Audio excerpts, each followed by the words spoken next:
Mr. Nekrassov, first, the Russian ambassador to France, Alexander Orlov, called the upcoming meeting an essential visit in a media interview. How do you read his interpretation of essential visit here? Well, I think that we are witnessing a change of Russian diplomacy because the hopes in Moscow that Donald Trump might become a different sort of president and will be prepared to have a different type of relations with Russia have faded.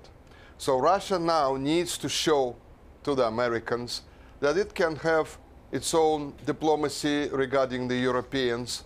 And I think this visit, which comes after the G7 summit, I think that it adds a certain significance to it because Putin is signaling to Trump that we have other matters and we have other countries to talk to. On the other hand, my personal opinion is that we shouldn't expect too much from this these talks, because at the moment France is very negative towards Russia. We should conclude that Macron, although he's a new president, he is in a sense extension of Hollande. All this talk about, you know, centrist and so on, I don't think that plays out. I think he will continue Hollande's policy. He will be tough on Ukraine. He will be tough on Syria. He will be tough on sanctions. So this is just a testing visit. Putin will be testing, you know, the grounds, and Macron was probably going to tell him things he's not going to be happy about. But I've noticed the body language of the two leaders was quite positive. So there is some hope that maybe in the future these relations might change. At the moment, I see absolutely no hope of any change. Absolutely no hope. Professor Toker, what is your take on this? And also, centrist Macron was the only candidate with a very apparent anti-Putin stance, while others say he is not considered a Russia hawk. What do you think of Macron's stance on Russia? Yeah, that's true. But first of all, let's be cautious regarding what candidates say during the campaign for all purposes. And I rather agree with my distinguished colleague in London, who knows very well the way the Kremlin thinks. One should not expect something spectacular, neither breakthroughs, but don't forget that there is in modern diplomacy a role for freshness, for new faces, for gestures, for images. These do not go to the substance, and these would not arrange issues which are problematic in the bilateral Russian-French relations or in the overall relations of Russia with the West. But elements which are on the surface and which may seem to be superficial, such as a prestigious gesture of President Putin and President Macron walking in beautiful Versailles Palace and evoking the memory of 3 centuries since Peter the Great, of relations between the great Russia and the great France all the way back in the 17th century.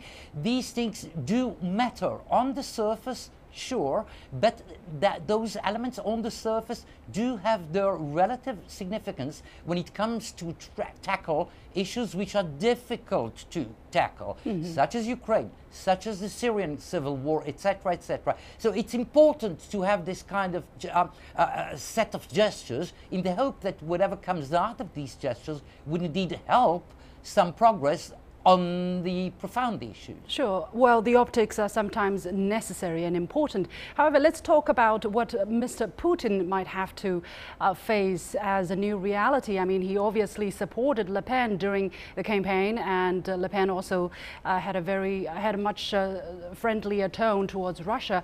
Mr. Nekrassov, what could be Putin's view of France under Macron, and could France be a key to having the sanctions against Russia lifted by the EU? Well, first of all, you rightly point out that Moscow is in a bit of a difficult situation because it now needs to backtrack from supporting Le Pen and sort of say that, well, let it be bygones and we are looking at a fresh new reality. I must say that when Le Pen visited Moscow before the elections, I commented on that visit, and I said that's practically signals the death of her campaign, that was the end. And I think in the Kremlin, they realized also that when Le Pen came to Moscow before the elections, that was the end of her campaign, and they started to backtrack already then. And that when the rhetoric started to calm down, and Macron, you know, the Russian officials were starting to say that, well, the French people need to decide themselves. It's not for Russia to decide who's going to run France. So this campaign of trying to get closer to Macron was started already before the elections. And I think now Putin's first visit will be a sort of a gate opener for the Russian diplomats to start talking to the French diplomats. I don't really see much common ground at the moment at all, but I think that the Russians are sending a signal already when sources in Moscow were telling the Russian press agencies that they are hoping at least for a change in the attitude, I stress, on the business relations between the two countries. So they are sending the signal, okay, politically maybe it's not easy to start sort of being seen as friendly, but let's do the business format. Now Russia has this format with Britain. With Britain, for many, many decades, the political relations were terrible, but business relations were developing very quickly. So I think that is what Putin will try to push through.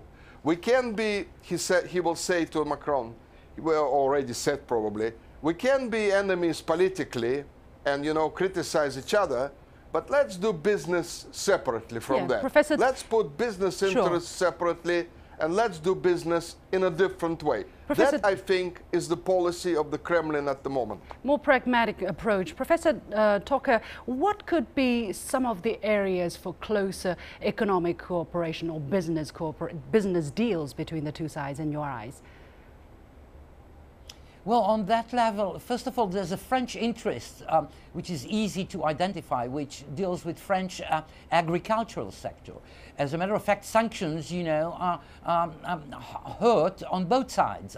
Of course, they hurt mainly Russia, which is the object and the victim of the sanctions, but they do hurt French growers and French agricultural sector. As a matter of fact, that was one of the issues referred to during the election campaign.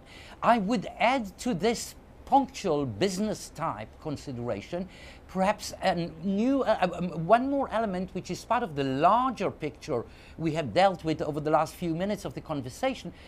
Don't forget, my colleague in London mentioned the fact that the hopes in Moscow regarding a change of attitude of American diplomacy had faded out, and they probably do not count anymore in Moscow regarding a positive change towards Moscow on the side of President Trump. I would nuance that a little bit, first of all, because we do not know really yet what is really the diplomatic, big strategic paradigm of President Trump. And secondly, let's add what we have learned over the last few days over the NATO summit in Brussels and the G7 summit in Sicily, Italy, over the last weekend, and what the German Chancellor just said 48 hours ago, saying Europe is aware of, should be aware of the fact that Europe cannot count anymore entirely on American and British support. These are very harsh,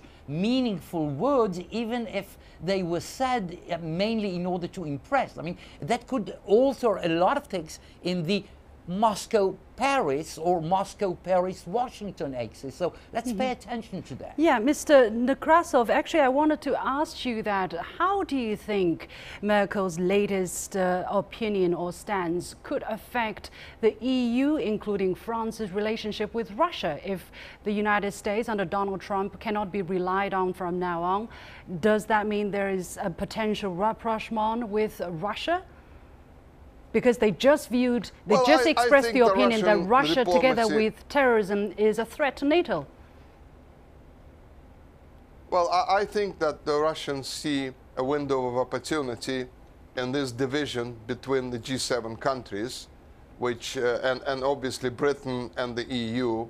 And I think that Russian diplomats are going to use this window of opportunity because although Merkel made her comment, I think, which was addressed to London and Washington in a certain, aggressive way, I think she actually meant that Europe needs to look beyond America and Britain and needs to look at its relations with other countries. I think China, by the way, is going to play a big new role in Europe as well. So this is that window that Moscow is trying to probably sneak in or try to sneak in. It's not yet clear. The problem is, of course, I agree with the distinguished professor. I agree that the whole problem is that nobody really knows what Donald Trump's foreign policy is about. And that's the main problem for any country in Europe, outside Europe, for Russia, for China, for everybody. Everybody is waiting for that foreign policy to materialize, and Trump keeps everybody guessing. And that is why, although we see certain maneuvers on the part of Russia, on the part of Germany, on the part of others, I still think everybody is waiting for Washington to say something specific. That is what we're going to do. This is how we're going to develop, and so on. And so I think it's very difficult because of that unclearness of Washington's intentions. Even it's confusion, very difficult to forecast how Europe will develop.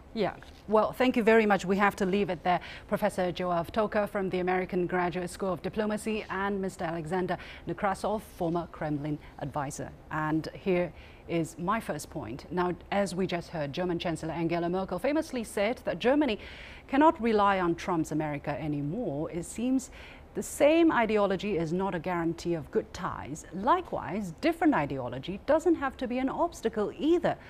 Let's remember it was the Soviet Union as part of the Allies who helped liberate part of France and large parts of Europe from the onslaught of Nazism. Actually, the close ties between France and Russia date much further back than that. Tsar Peter's visit to France 300 years ago gives us a glimpse of the common roots shared by the two countries. As the Russian ambassador to France, Alexander Orlov, said, and I quote, "Leo Tolstoy and Anton Chekhov are equally close and clear to the French as Alexander Dumas and Victor Hugo are to the Russians." Although Franco-Russian relations have been bumpy over the past few years, in the long run, greater exchanges can be expected between the two sides.